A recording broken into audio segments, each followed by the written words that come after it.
Hi mga kaminang! Magluluto tayo ngayon ng isang classic Chinese dish kung tawagin nila ay braised pork belly. Madali lang itong lutuin, madaling gawin, kaya kung wala ka masyadong oras, tama-tama itong dish na to.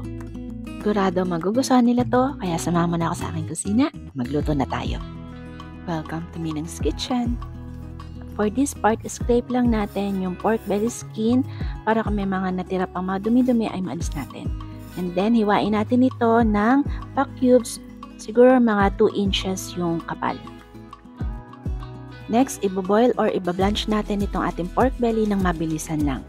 So, sa isang kaserola, maglagay kayo ng tubig, ilagay yung pork belly, maglagay ng bawang, hiniwang luya, spring onions, and some Shaoxing wine. Lagyan natin ng takip yung ating kaserola at antayin natin yung kumulo.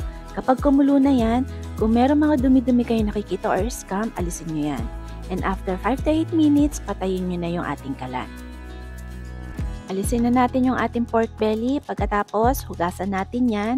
Patuluin, palamigin ng konti bago tayo pumunta sa susunod nating gagawin. Dito, buksan nyo yung ating kalan sa medium-high flame. Pagkatapos, maglagay tayo ng kaunting mantika sa ating kawali.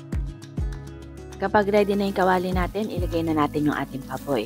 At huwag nyo muna yung gagalawin for at least 1 to 2 minutes or hanggang maging brown yung isang side. Pag nakita nyo okay na, pwede nyo na yung balibaligtarin para i-brown naman yung iba pang mga sides. At habang inaantay natin yan, kung bago ka dito sa ating channel, huwag mo kalimutan i-click yung ating subscribe button para naman lagi kang updated sa ating mga bagong videos. Next, ilalagay na natin yung ating white sugar. Pagkatapos, ibaba natin yung ating apoy sa medium flame. Lulutuin natin yung ating asukal hanggang makaramelize natin yan. Halu-haluin nyo lang yan at ingatan na huwag masunog yung ating asukal. Kapag nakita nyo na mamula-mula na yan, pwede na natin ilagay yung ating luya, spring onions, bay leaves, cinnamon stick at yung ating star anise. Titimplahan na rin natin ng light soy sauce, dark soy sauce, at maglalagay na rin tayo ng tubig, enough lang na makover yung ating pork belly. Haluin natin na maigi para pumatay mga papalasa inilagay natin. Naglagay na nga rin pala ako ng kaunting Shaoxing wine.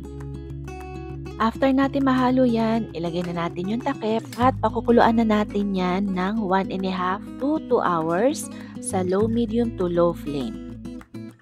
In between na pagluluto, kailangan haluin at baligtarin natin yung mga pork para mas maging balanse yung pagkakalambot ng ating pork. So, ito na yung ating niluluto after 1 to 2 hours. Reduce na yung liquid at malambot na yung ating pork. Ngayon, aalisin na natin yung takip at itutuloy lang natin yung pagsisimmer natin dito sa ating niluluto hanggang sa ma-reduce pa yung liquid at mag-thicken na yung ating sauce. Ayan, nakikita nyo, thick na yung sauce natin. Kaya pwede na natin yung i-serve in a serving plate o kaya naman gawin nating toppings in a bowl of rice. At ito na mga kaminang, presenting to you my take, my version of braised pork belly. Kaya kung gusto mo pa ng mga ganitong recipes, don't forget to subscribe. Okay, kain na!